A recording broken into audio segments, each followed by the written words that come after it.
করতেন কারণ দাবিদারি দালালি বা পাঁচটা নয়, বরং বিশ্বের মানচিত্রে সারা বাংলাদেশকে মাথা উঁচু করে যিনি চিনতে শিখিয়েছিলেন তিনিই হলো শহীদ প্রেসিডেন্ট জিয়াউর রহমান। এই দেশ এই জাতি যখনও কোনো দুঃসময় এসেছে এই জিয়া পরিবার এই বাংলাদেশকে আগলে রেখেছে। আজকে যদি শহীদ প্রেসিডেন্ট জিয়াউর রহমান স্বাধীনতার ঘোষণা করতেন এই দেশকে আমরা দেখতে পেতাম না। যখন এই বাংলাদেশের মানুষ কিংকর্তব্যবিমুখ হতাশাগ্রস্ত, কি করবে স্বাধীনতা যুদ্ধের আগে মানুষ যখন দিক নির্দেশনা পাচ্ছে না, তখন কালুরঘাট বেতার কেন্দ্র থেকে উই রিভোল্ট বলে মহান স্বাধীনতার ঘোষণা দিয়েছিলেন শহীদ রাষ্ট্রপতি জিয়াউর রহমান। শুধু তাই নয়, একইভাবে 15ই আগস্টের পর যখন 74 সালে দেশের চরম দুর্ভিক্ষ, বাকশাল কায়েম, একদম অরাজক অবস্থা, সেই সময় এদেশকে সিপাহী জনতার বিপ্লবের মধ্য দিয়ে যে শহীদ রাষ্ট্রপতিকে আমরা আবির্ভাব করেছিলেন, সেই সময় এই দেশকে যিনি সুসংগঠিত এই দুর্বল অবস্থা থেকে সবল স্বনির্ভর জাতিতে পরিণত করেছিলেন তিনিই হচ্ছে শহীদ প্রেসিডেন্ট জিয়াউর রহমান। একই ধারাবাহিকতায় আপনারা দেখেছেন আমাদের যখন 90-এর স্বৈরাচার বিরোধী আন্দোলন হয়েছে সেই সময় এক নেত্রী কিন্তু আতায়াত করে ফেলেছিলেন, কিন্তু আমার নেত্রী বেগম খালেদা জিয়া আপসীর নেত্রী তিনি কিন্তু এই স্বৈরাচার মুক্ত করেছিলেন, এই সময়ও সেই বেগম খালেদা জিয়া। একইভাবে 24-এর যে আন্দোলন হলো এই আন্দোলনের নৈপথ্যে আমার নেতা তারেক রহমান এই আন্দোলনকে সুসংগঠিত করে পিছন থেকে যেভাবে আমাদের সবাইকে ঐক্যবদ্ধ করে এই আন্দোলন করে ফ্যাসিস্ট হাসিনা রেজিমের পতন ঘটিয়েছেন, এটাও বাংলাদেশের ইতিহাসে বাংলাদেশের মানুষ সারা জীবন মনে রাখবে। কিন্তু দুঃখ হয়, কষ্ট হয়, দীর্ঘ এই 17 বছর এই আওয়ামী বাকশালী শাসক গোষ্ঠী এদেশের মাটি থেকে শহীদ প্রেসিডেন্ট জিয়াউর রহমানের নামকে মুছে ফেলার অপচেষ্টা করেছে। আপনারা দেখেছেন জিয়া আন্তর্জাতিক বিমানবন্দরের নাম পরিবর্তন করা হয়েছে, জিয়া সেতু ভেঙে দেওয়া হয়েছে, বাংলাদেশের সব জায়গা থেকে জিয়ার নামকে মুছে ফেলার অপচেষ্টা করেছে। কিন্তু আমি বলতে চাই আমার নেতা জিয়াউর রহমান বাংলাদেশের 18 কোটি মানুষের মনের মণিকোঠায় চির অম্লান, চির অক্ষয়, চির অভয় রয়েছে, তাকে মুছে ফেলার সাধ্য কোন আওয়ামী বাকশালী চক্রের নাই। সুতরাং আমি বলতে চাই আমরা হাসিনা রেজিমের পতন ঘটিয়েছি, আমাদের দায়িত্ব কিন্তু এখনো শেষ হয়ে যায়নি। অনেক প্রেতাত্মা এখনো ঘোরাফেরা করছে, আমাদেরকে সজাগ থাকতে হবে, আমাদেরকে তাদেরকে অত্যন্ত আমাদের পাশের দেশ আমাদের কিন্তু স্বস্তিতে থাকতে দিচ্ছে না। প্রতিদিন পাশের দেশে দাদাদের দেশে দিয়ে যে তিনি কিন্তু বিভিন্ন রকম চাল চালছেন। আমার এখানে বক্তব্য সংক্ষিপ্ত করতে বলা হয়েছে, আমার অনেক কথা বলার ছিল, আসলে আমি বলতে পারছি না যেহেতু সময়ের স্বল্পতা, যার কারণে তাই আমি বলি ভাইরা আমার, আমরা এখনো ক্ষমতায় আসি নাই, আমাদের যারা পেতাত্তা ঘুরে বেড়াচ্ছে তাদেরকে আমাদেরকে প্রতিহত করতে হবে, আমাদেরকে সজাগ থাকতে হবে এবং সর্বশেষ আমাদেরকে ঐক্যবদ্ধ থাকতে হবে। এই সরকারকে আমাদেরকে সার্বিক সহযোগিতা করতে হবে এবং এই সরকারকেও মনে রাখতে হবে এই যে বিভিন্ন ভাবে এই যে আপনার হাসিনা রেজিমকে কিন্তু আমাদের যে এই যে 24-এর যে আন্দোলন হলো এই আন্দোলনে আমরা যেহেতু পেশাজীবী সংগঠন, একটি কথা বলবো শেষ করে দিব, যেহেতু আমাদের পেশাজীবী সংগঠন আমরা যে 24-এর আন্দোলন করলাম সেই আন্দোলনের প্রত্যেকটি বিষয় আমাদেরকে সংরক্ষণ করতে হবে। এই সংরক্ষণের ভূমিকায় অগ্রণী ভূমিকা পালন করতে হবে আমাদের পেশাজীবী সংগঠন জিয়া পরিষদকে। বিকৃত ইতিহাসকে আমাদের পরিহার করতে হবে এবং আয়নাঘর সহ প্রত্যেকটি হত্যার জন্য আমাদেরকে ঐক্যবদ্ধভাবে, আপনারা দেখেছেন ওই 57 জন সেনা অফিসার হেফাজতে যে সমস্ত মারা গেছে, প্রত্যেকটার বিষয়ে আমাদেরকে সচেতন হয়ে এটার বিরুদ্ধে আন্দোলন করে তুলতে হবে। আমি আমার বক্তব্য দীর্ঘায়িত করবো না, সবাইকে ধন্যবাদ। আসসালামু আলাইকুম। সম্মানিত উপস্থিতি, মাইকের সামনে আসলে আসলে সময় জ্ঞান থাকে না, বলতে ইচ্ছে হয়, কিন্তু আসলে আমরা যাদের কাছ থেকে জানবো ঐতিহাসিক 7ই নভেম্বর তাদেরটা আমাদের শোনার জন্য সময় দিতে হবে। অতএব সেই কারণে আমাদের মাঝে উপস্থিত চট্টগ্রাম বিশ্ববিদ্যালয়ের অধ্যাপক জনাব শাহে আলম, আমরা ধন্যবাদ জানাই তাকে। আমাদের মাঝে উপস্থিত রামপুরা থানা জিয়া পরিষদের সংগ্রামী সভাপতি অ্যাডভোকেট শামীম হোসেন, সাধারণ সম্পাদক সাংবাদিক এটিএম জাহিদ। আমাদের মাঝে উপস্থিত এ পর্যায়ে বক্তব্য রাখার জন্য আমি সবিনয় অনুরোধ করছি জিয়া পরিষদের কেন্দ্রীয় যুগ্ম মহাসচিব জনাব শহীদুল হক শহীদ। জনাব শহীদুল হক শহীদ। বিসমিল্লাহির রহমানির রহিম। জিয়া পরিষদ আয়োজিত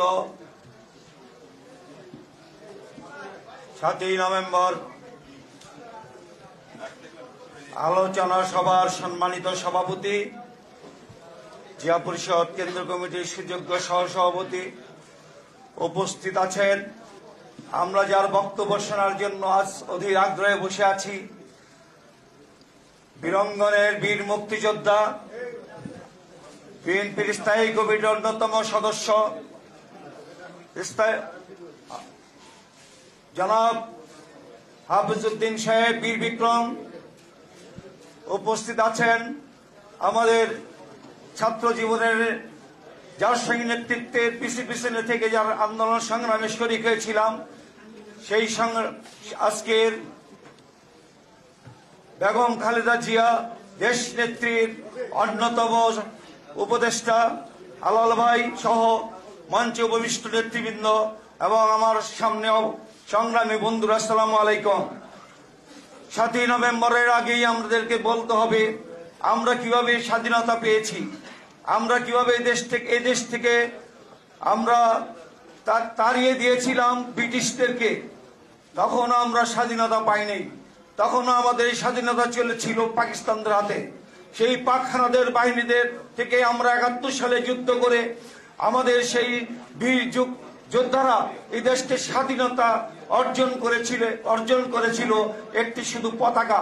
কিন্তু তখনও আমাদের স্বাধীনতা অর্জন হয় নাই, তখন আমাদের স্বাধীনতা ছিল ভারতের হাতে।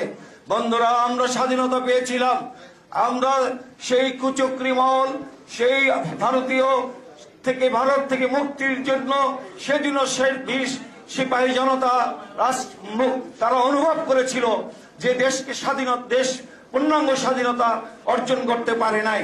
তাই আমরা সেই দিন এই সিপাহী জনতাই আমাদের শহীদ প্রেসিডেন্ট জিয়াউর রহমান স্বাধীনতার ঘোষক, ওনার হাতে ওনাকে বদ্ধ তারা অবস্থা থেকে মুক্তি করে এনে ওনার হাতেই সেই দিন দেশের ভার দিয়েছিলেন। বন্ধুরা, আমাদের এখনো সেই স্বাধীনতাকে আবার সেই স্বাধীনতাকে আমাদের কাছ থেকে ছিনিয়ে নিয়ে আবার ভারতের অঙ্গরাজ্য বানিয়ে আবার বাংলাদেশের রাজধানী দিল্লি করার প্রচেষ্টা ছিল খুনি হাসিনার। বন্ধুরা, সেই খুনি হাসিনার সেই চক্রান্তকে আমরা ছাত্র জনতা সকলে কাঁধে কাঁধ মিলিয়ে আন্দোলন সংগ্রাম করেছি এবং সেই স্বাধীনতাকে ধরে রাখতে হলে আমাদেরকে কাজ করতে হবে।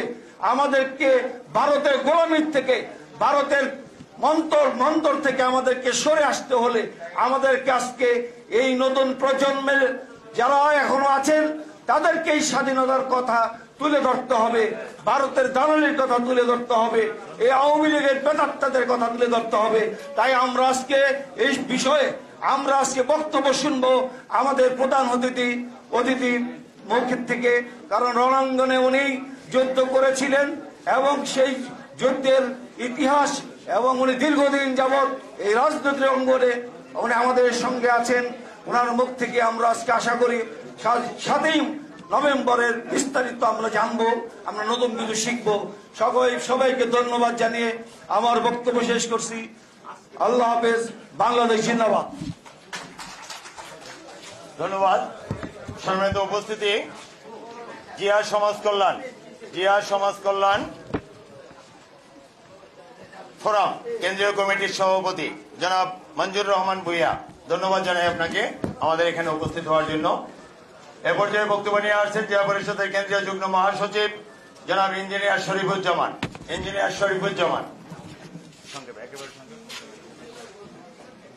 বিসমিল্লাহির রহমানির রহিম। জিয়া পরিষদ কর্তৃক কেন্দ্রীয় কমিটি কর্তৃক আয়োজিত ঐতিহাসিক 7ই নভেম্বরের আলোচনা সভার সম্মানিত সভাপতি ডক্টর শফিকুল ইসলাম, আজকের অনুষ্ঠানের প্রধান অতিথি বীর মুক্তিযোদ্ধা আমাদের যশোর অঞ্চলের তৎকালীন সাবসেক্টর কমান্ডার সাবেক মন্ত্রী মেজর হাফিজউদ্দিন আহমেদ বীর বিক্রম, আজকের অনুষ্ঠানের বিশেষ অতিথি বিএনপি চেয়ারপারসনের অন্যতম উপদেষ্টা জনাব মোয়াজ্জেম হোসেন আলাল, আমাদের জিয়া পরিষদের মহাসচিব বিশ্ব শিক্ষাবিদ প্রফেসর ডক্টর ইমতাজ হোসেন সহ আজকে জিয়া পরিষদের সকল নেতৃবৃন্দ উপস্থিত সকলকে জানাই আমার পক্ষ থেকে আন্তরিক মোবারকবাদ। প্রত্যেক জাতির জীবনে কিছু স্মরণীয় বরণীয় দিন থাকে, ঠিক বাঙালির জীবনে তেমনি ভাবে রাজনৈতিকভাবে কয়েকটি দিন উল্লেখযোগ্য। তার ভিতরে 7ই নভেম্বর অন্যতম। 1971 সালের দেশ স্বাধীনের পর শেখ মুজিবুর রহমান যখন এদেশের রাষ্ট্র ক্ষমতা গ্রহণ করেন, রাষ্ট্রের অব্যবস্থাপনা, বিশৃঙ্খলা, সেনাবাহিনী, রক্ষী বাহিনীর ভিতরে নানান বৈষম্যের কারণের জন্য, নানান অসন্তুষ্টের কারণের জন্য বিভিন্ন ষড়যন্ত্র, ধ্বংসাত্মক কর্মকাণ্ডের জন্য এক সময় 1975 সালের 15ই আগস্ট শেখ মুজিবুর রহমান নির্মমভাবে শহীদ হন। এর পরবর্তী সময়ে আওয়ামী লীগের এক সময়ের তৎকালীন সময়ের নেতা খন্দকার মুস্তাকের নেতৃত্বে রাষ্ট্রভার গ্রহণ করেন। শহীদ প্রেসিডেন্ট জিয়াউর রহমান যে সময় সেনাবাহিনীর প্রধান হন, তৎকালীন ব্রিগেডিয়ার খালেদ মোশাররফের নেতৃত্বে 3রা নভেম্বর জেল হত্যার পরে ওনাকে গৃহবন্দী করেন এবং বঙ্গভবনে গিয়ে নিজেকে সেনাবাহিনীর প্রধান হিসাবে নিজে ঘোষণা দেন। এর পরিপ্রেক্ষিতে 3 তারিখ থেকে 4 তারিখ থেকে 7 তারিখ পর্যন্ত দেশের একটি সরকারবিহীন অবস্থা, শ্বাসরুদ্ধকর অবস্থা। তখন জাসদ এবং তৎকালীন জাসদ এবং সাধারণ সেনাবাহিনীর এক অংশের নেতৃত্বে শহীদ প্রেসিডেন্ট জিয়াউর রহমানকে ঐতিহাসিক 7ই নভেম্বর গৃহমুক্ত করেন। সেদিনের সেই বিপ্লব ছিল সৈনিক জনতার, আর 5 তারিখের বিপ্লব হলো ছাত্র জনতার। ব্যবধান শুধু সময়ের। সেদিনকের বিপ্লব, আজকের বিপ্লব ঠিকই এই আওয়ামী লীগের বিরুদ্ধে। প্রত্যেকটা বিপ্লবের মূল উদ্দেশ্য যখন সংগঠিত হয় সর্বশ্রেণীর লোকের সমর্থনে, কিন্তু এটা রক্ষা করতে হলে আমার প্রত্যেক জাতিকে ঐক্যবদ্ধ হতে হবে। সেদিন আমরা সফল হয়েছি। আগামীতেও ছাত্র জনতা, সমস্ত রাজনৈতিক দলের সমন্বয়ে আমরা ইনশাআল্লাহ এই বিপ্লবের ফসল জাতিকে উপহার দেব। সকলকে ধন্যবাদ জানিয়ে আমি আমার বক্তব্য শেষ করছি। খোদা হাফেজ। বাংলাদেশ জিন্দাবাদ। জিয়া জিন্দাবাদ। সম্মানিত উপস্থিতি, এ পর্যায়ে বক্তব্য শুনবো আমরা যুগ্ম মহাসচিব জিয়া পরিষদ কেন্দ্রীয় কমিটি জনাব শহীদুল ইসলাম শহীদ। তার আগে জিয়া পরিষদ ঢাকা মহানগরীর সহসভাপতি অধ্যাপক আশরাফুল ইসলাম, ঢাকা মহানগরীর যুগ্ম সম্পাদক জনাব সানাউল হক কামাল উপস্থিত হয়েছেন, তাদেরকে ধন্যবাদ জানাই। বক্তব্য শুনবো জনাব শহীদুল ইসলাম শহীদ। সংক্ষেপে। বিসমিল্লাহির রহমানির রহিম।